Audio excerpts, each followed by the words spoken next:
Greetings, conquerors.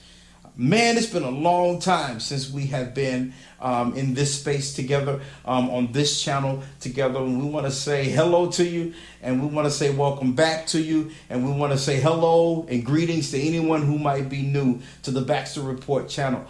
Ladies and gentlemen, we want to say thank you to you all for your subscriptions, for your likes, for your shares, your thumbs up, and those of you who've given us a thumb down. We want to say thank you, even to you, only because, look, with all the options that you have, with everything that's going on, with all the stuff that you could be doing, you decided to spend a little time with us. And so we want to say thank you, and we certainly appreciate your love and your support. Ladies and gentlemen, with all of that being said, welcome to TBR Live, interesting conversation with interesting people.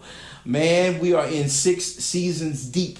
Can you believe that? When we started this, it was just an experiment. But because of you, your likes, your comments, your views, and all of these things, we've made it this far. So we want to say thank you again for all of that. We're going to kick off this season with something very special.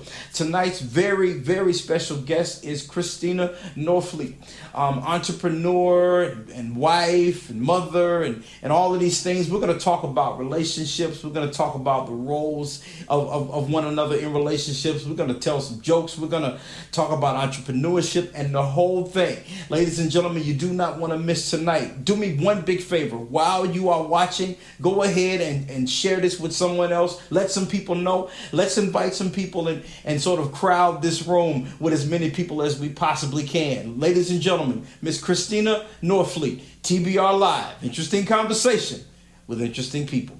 Let's go.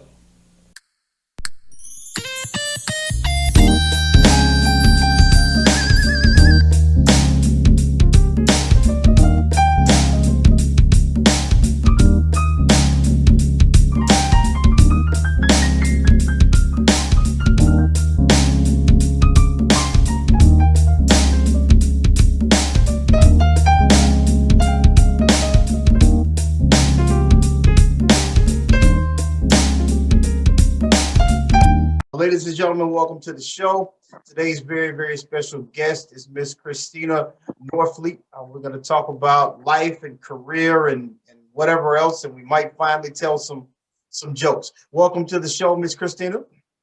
How are you? Fantastic, fantastic. Okay, so the first standard question is, who is Christina Norfleet?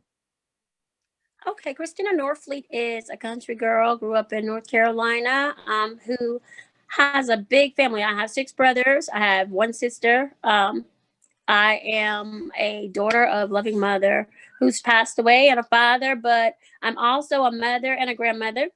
I'm a small business owner. I'm a student, and I'm a wife. Okay, all right, very good. Okay, so I thought I read somewhere that you are a relationship coach. Is that what I I said? am. I am, well, I've worked both as a life coach, a relationship coach, a business coach, and a financial coach. Okay, okay. Well, I want to. I'm curious. What does a relationship coach actually do? Okay, what I do as a relationship coach basically is analyze relationships. And it's funny because it's just like a psychologist analyzing themselves. It's really hard for you to do a cold analysis on yourself because you're too involved. But where I analyze any other relationship outside looking in, I basically go for the depth of the problem in the relationship. You basically get a feel of the people involved, their personalities, and basically what's going on between those two people and why, from outside looking in, you see that it may not be working. And then you adjust that to things that they can do that they can make it work. Back in 2014, me and one of my great friends, Jolanda, we had a retreat for couples, and we actually did kind of like a role play. It was where the female was the male in the relationship, and the male was the female in the relationship. We had them switch roles. Now, this wasn't for the role playing reasons, of course. In most relationships, it was to basically get people to realize that they don't hear what their partners say a lot of the times. This doesn't mean that you don't listen. It means that out of 9 times out of 10, when someone says something to you in a relationship, when you hear it, you filter out portions of the conversation without even knowing it. So when we had them role play and we had them go through scenarios that were common to their own, like scenarios that had actually happened, the female would play her part, you know, and give it to the guy. Okay, let's talk about this when this happened. So she was him, he was her.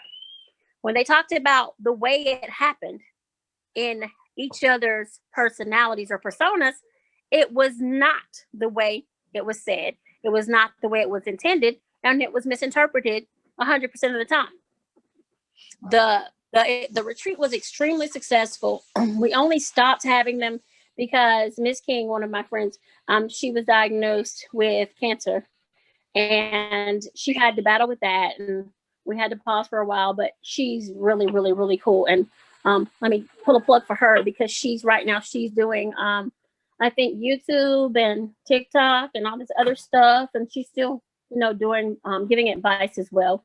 But my thing is, as being in a relationship, even my own, when we have issues, we don't see them as issues.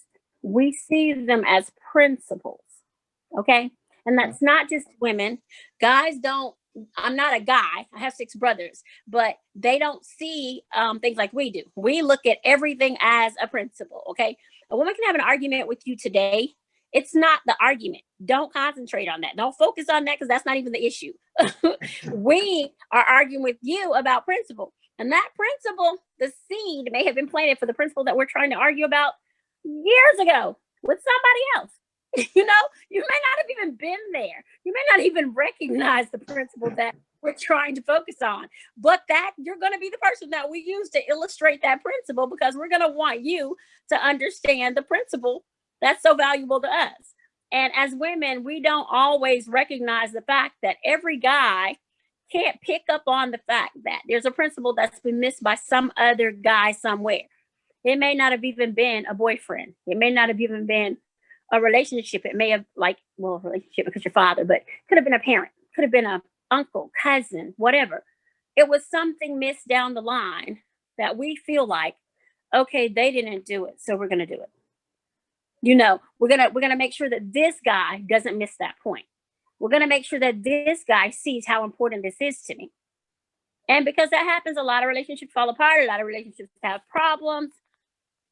And as women, we have to learn to admit, and men, that when a relationship has a problem, it's not always your fault. It's not always going to be your guy's fault.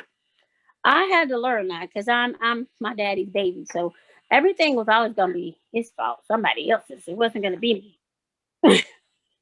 When I became an adult, I realized, oh my God, almost 75% of it was my fault. Listen, guys, for the rest of the world, after my first marriage, which I say trial and error, okay, you learn by experience. My first marriage, I still apologize to this day, openly, publicly, to my first husband. Thank you for giving me the opportunity to better myself. Because then and there is when I realized how flawed I was. Okay. Mm-hmm. So yeah, it's in all honesty, all jokes aside, the best and the first step in business and personal life is realizing where you start and where you finish. That doesn't mean, okay, this is who I am, this is where I want to go. What that means is you realize that you are flawed, but that's not a deal breaker. You realize that your flaws are what's going to make you perfect. We are perfectly imperfection. We're never going to be without flaws, but our flaws can be perfectly mounted so that they pretty much build a foundation for everything that we intend to be later. I pride myself in being a person who grows daily. I told my husband I'm a firmly rooted tree because every day you're going to see a new branch. I'm going to grow daily because every day I get to evaluate something about me that I can do better, something about me that can change, and as long as it's not changing for the worst, we're all going to be better off. Okay. That's fantastic. I think you just took me through a relationship course and didn't realize it. that was pro bono, no charge, anytime. So how did you decide to become a coach? To be honest, my story, long story short, I was a very young mother. I had 8 kids. I was with the guy that I had my kids by for 22 years. Well, really 24 years, but we were in a relationship for 22. You know how the off and on goes. Our off was only 2 years because I was with him 22. By the time I grew up enough, and when I say grow up, I wasn't immature, but I wasn't necessarily mature enough to know that that relationship wasn't healthy for me. Um, I got out of that relationship and I started devoting everything in me to me and my kids. Um, Sometimes women feel like whenever they do that, they're being selfish. You know, even men. I see men who take on loads, you know, and they're doing and doing and doing for people. And they feel like, oh God, if I stop, you know, I'm bailing. If I stop, I'm not doing what I'm supposed to. The root of every relationship should be, you know, are you sacrificing or are you just giving? You know, you can give in a relationship and it's beautiful, especially if you have two people who know how to give. But if you're sacrificing self, you know, you're not doing anything healthy for you or anybody else. Because if I'm trying to help you and helping you hurts me, then I'm not doing you nor me justice, you know, because you can't benefit, you know, from a well that no water springs from. If I'm killing me, you know, I'm not going to be a resource for anyone for long. So you have to learn that, you know, when you're doing something unhealthy, that you have to make it healthy. And I don't mean that relationship was unhealthy in a way that it would have killed me. I just mean that it wasn't for me. The guy was a great guy. God rest his soul, because he just passed not too long ago. He was a great guy. He was a great father to my children. It just was not a partner that was meant for me. And see, it's hard for women to say that. It's hard for women to walk away from a relationship and say, hey, there's absolutely nothing wrong with this guy. He just wasn't my guy. He just wasn't the guy for me. There's someone perfect out there for him. And he's perfect for somebody. You know what I'm saying? It just wasn't me. And so in the past, when I've said that, I've said it, but I felt bad about saying it because I felt like, okay, you know what? I'm not doing him justice. If I say I'm not meant for him, maybe I'm giving him the wrong vibe. Maybe I'm putting him down. No, you're not putting him down, because there are people out there for everybody. Every person in this world has a person that's equally yoked to them. It's just that you cannot be in a rush to find them. It's not your job to find them. And everybody, I don't know who their God is, you know, because I'm not going to get into a religious thing. But whomever you serve places a person out there for you that's going to love, appreciate, and respect you for you. Your job isn't to locate that person. Your job is to be ready when that person locates you. And so what made me decide to be a coach is looking at all of my relationship things, my friends, my family, and seeing that people don't enter relationships, you know, with the right things in mind sometimes. Sometimes they go into a relationship and I see people just getting stuck. They get stuck because they feel like it's their job to take care of someone. You know, they get stuck because they started dating someone young and they don't know how to get out of the relationship. They get stuck because they feel like they're the sole provider and they don't want to leave anybody not being able to provide. They get stuck because they can't provide and they need the next person to provide for them until they can't. So then they're in that relationship until they can provide for themselves. And so when I saw that, I was like, hey, you know, something needs to change. Relationships wouldn't have such a huge turnover if people realize that you can enter a relationship, you know, with all honesty. Like, just go in. Look, if I don't want to be in a, you know, entanglement, as they say with data, you know, what you do is you let your husband or soon to be husband or friend or whatever know what's going on. Like, I want to be married one day. Right now is not it, you know. If you don't have the time on your calendar to wait until I hit that day where, okay, we want to get married, then hey, sweetheart, go out there, find that person that's right there on that day with you. And then I'll wait for the person that's going to be there on that day for me. If people were to more honest with each other about what they expect, guys wouldn't find these women that are simply dealing with them to get something out of the deal. Women wouldn't be stuck with men who are simply trying to get something out of the deal. And people would actually be with people who make them happy, and they would want to be in that situation with the person they're in it with. You wouldn't have a lot of this infidelity, because I don't know. Steve Harvey has a different reason for saying that people cheat. I don't know. By the way, another plug. I'm casting for a movie called Pure. It's based off of a book called Why Do Women Cheat? Why Do Men Cheat? By Robert Weinkoff. He could tell you, a few stories about his story and the relationship things and all that. But I feel like, regardless of who you are as the man, it's no particular one reason that you might step out of a relationship. But I can guarantee you that if you're involved with someone who's 100% honest with you, you're going to be more likely to be 100% honest with her. And then the feelings will still be, intact. I've never dealt with a guy, not one. And this is, as they say, jump off or a real relationship where a guy cannot and will not deal with me even right now. Every guy I've ever dealt with in my life can still honestly tell you she was 100% honest with me. No matter what this chick did, it may have been an ugly truth. I got a brick thrown through my window. I've been through some stuff. Guys don't like it when women are honest on things. Because I was like, I told this one guy, I was like, listen, we can have fun, do whatever, but I don't really want like a double dip. I don't want to like see you tomorrow. I don't want to see you the next day. I was like, we can be friends and it's cool. I promise I won't shade you. I won't ignore you in public. I'll say hi. We can still chill like nothing ever happened. Let's not make it awkward. But it was simply like, there are times when I was really young too, but I was like, I really just wanted to be a day where I can just be me, just be me, let you be you, and then go from there. If nothing pops, that's fine. If everything pops, it's still fine, because I just don't want to be involved right now. Now, like I said, I woke up the next morning, I had a brick through my window. Guy was gone. But he let me know later. He was like, I understand. I've dealt with women later. And this was like, honestly, 4 years later. The guy told me, he said, I understand. Because had I been with any other female, she would have felt the same way. She just wouldn't have said it.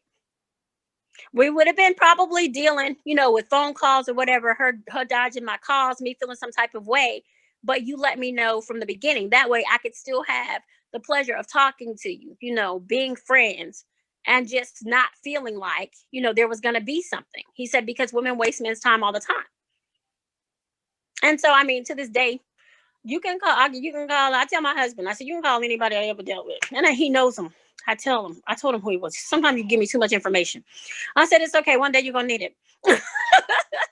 I told him, we get a divorce, that might be your list of people to defend your case. I don't know. But honestly, like, he's like, I don't understand. Like, you don't have like anybody with bad feelings. Like I did. My ex-husband, we hated each other, but it was only because he felt like he was supposed to feel a certain way about me because I ended the marriage. You don't have to feel a certain way about me. We can still respect each other as people, because I still respect that man as a person. I can't say I even disrespect him as a husband. Like I said again, he just wasn't the husband for me. And because of the time that we entered our marriage, I didn't feel that way. I felt like, okay, you know what? We're friends. We had been friends. I said, and he understands my situation. That's another thing. People can enter relationships because people are so familiar with their situation, they feel like it's natural. That's not a reason to enter a relationship. It's a reason to be neighbors. It's a reason to be friends. It's not a reason to enter a relationship. You're not going to sleep with your homeboy from the gym. Females might, but the guy not, but he knows a lot about you. I'm just saying, it's not a reason to enter a relationship. It's just, it's just a lot of things that, a lot of things that we feel like, oh, it's okay. This is cool to do. It's not necessarily the cool thing to do. It's something to do, but it's not necessarily the cool thing to do. But gotcha. with that being said, what really made me want to be a coach is wanting to help people understand that relationships don't have to be perfect to be wonderful. My relationship right now is like the craziest thing in the world. Like I tell my husband, I think I wake up every day as a different person. I feel differently every day, but we have the most, I don't know, we make each other laugh. He makes me scream, but sometimes he aggravates the crap out of me. You know, I just feel like it's because, okay, I'm 15 years older than my husband. He's 32 and I'm 48. Okay. So people will be like, well, you can't tell. Some people be like, I thought you was his mama. Those people about to get sued. You know, when they tell me that, I'm like, listen, ma'am, do you think that I give you the head start and tell you that there's 15-year difference for you to tell me that? I tell you, so if you got some smart you want to say, don't keep it to yourself. But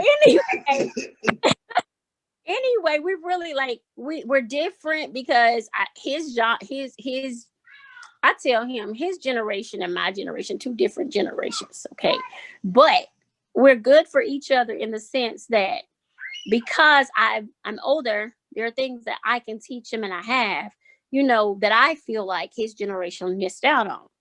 There are things that he teaches me that I wouldn't know if it wasn't for his generation. Because there's just some things like I would have never even thought about or whatever. And I'm like, okay, listen, I really do think y'all crazy. I think our generation and down was the best, you know.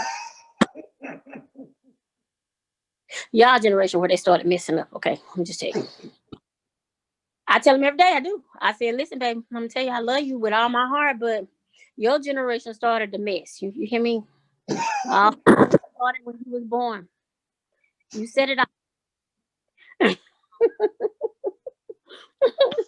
Sounds like y'all have a good time. That's a good thing. Well, we do. I mean, we do. And we joke and we laugh together. And like, okay, I'm gonna plug the businesses because we have three businesses. We have shoe business. It's called Jamora Kicks. You got to look into it. It's all leather, Italian leather shoes. We even have economic and earth-friendly materials as well available for people who like it. And it's all types of shoes. I have all Italian leather sneakers. Now I know y'all like your Jordans, okay? Get into your Jordans. You can do that. I don't care. The man made his name off for you. I like Michael, you know.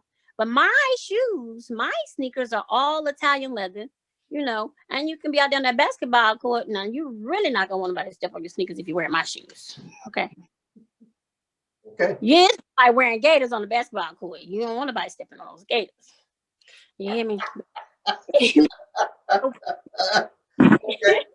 So we have all Italian leather shoes. It's called Jamora Kicks. It was a company that I started because I lost my baby brother. He was a 100% sneakerhead. Okay, and I used to tease him because my brother had more shoes. I was like, you got more shoes than we got people in our neighborhood.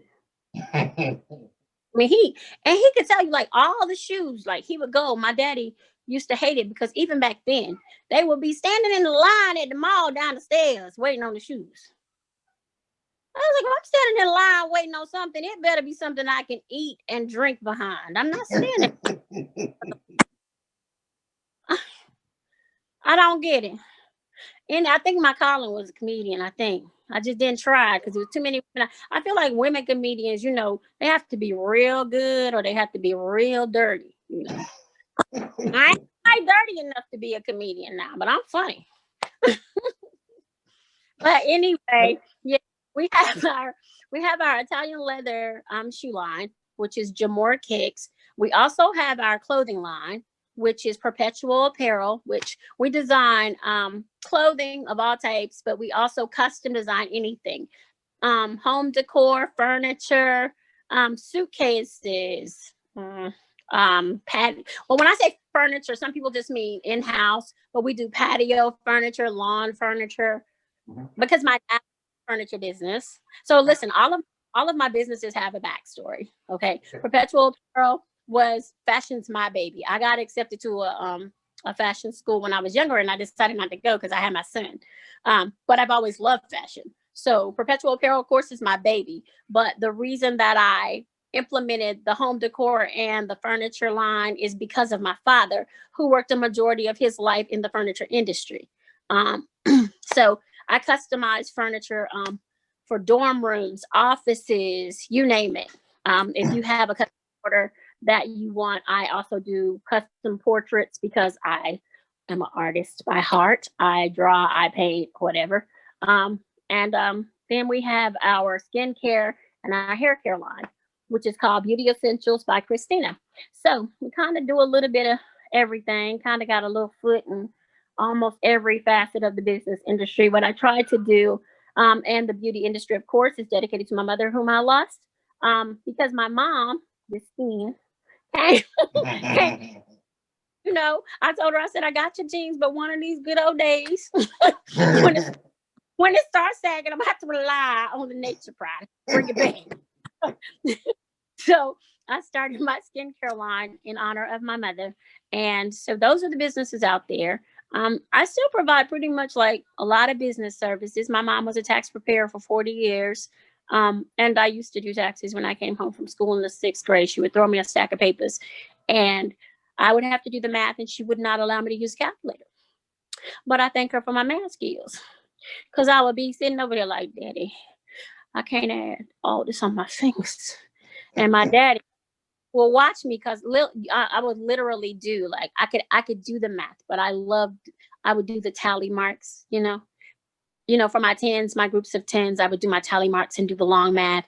And my dad would be like, what are you doing? And I was like, finish. Because my mama, like, she was really quick. And like with the math, she was great, like straight off the dome with it. And I was like, listen, I ain't know he was calculating, Mom. I'm just telling you right now, I know math. You're not going to just throw numbers out of me like I know what I'm supposed to be doing. I'm going to see, when I get to 7th grade, you come see me. Right now, I'm struggling.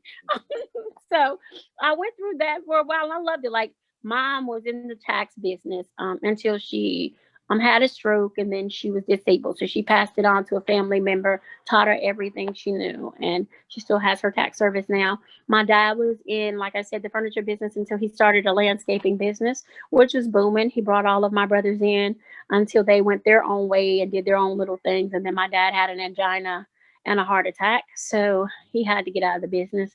And now, believe it or not, my daddy is daddy daycare at, I forgot how old my daddy is.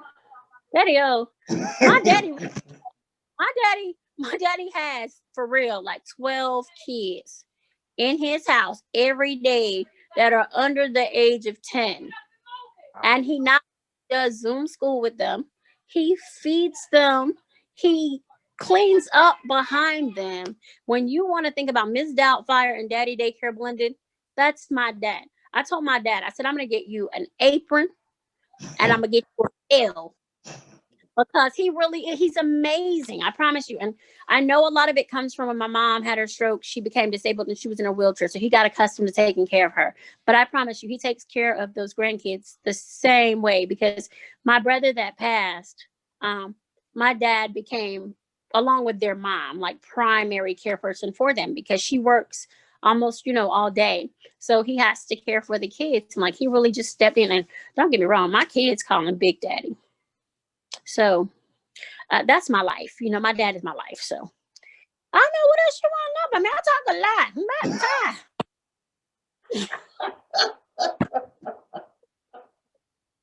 Well, I was gonna ask you, what is it about entrepreneurship that's so attractive to you? But I think you told me already. But listen to me. Let me tell you something. There is positively something sexy about having your own business. It's not the fact that it's easy, because it's not. It's not the fact that it's short days, because it's definitely not. It's not the pay, because it's not even as much pay as you get when you work with somebody else. It's simply the joy of knowing that you created something and watching it grow. It's kind of like a mother having a child. You have that baby and you watch that baby grow and you see yourself in them. Sometimes you see their daddy, because I don't see me in my kids. My kids are just like their daddy. And this is not a compliment. So all them rugrats, if you see this, you don't act like me. Act like your daddy. Whew. Anyway, but it's like kids. It's like having kids. You it's something that you take and you put a part of yourself in it, and you nurture it and cultivate it, and you watch it grow. And then you take the best out of that and you commit to giving it to the world. Because with that business, you give it to the world so that you can offer your services, your products, whatever. And you watch that build other people. Like your children, you watch them marry and make that family better. You watch them, go to work and make that business better. You watch them make the world a better place. And that's the part about being an entrepreneur, because when you create a business, You make the world a better place if you do it right. You don't do it right, you're gonna be sitting on the sidelines for a while. But once you get it, it's gonna play a very great contribution to the world, you know, and that's what makes me feel good. That's what makes me happy.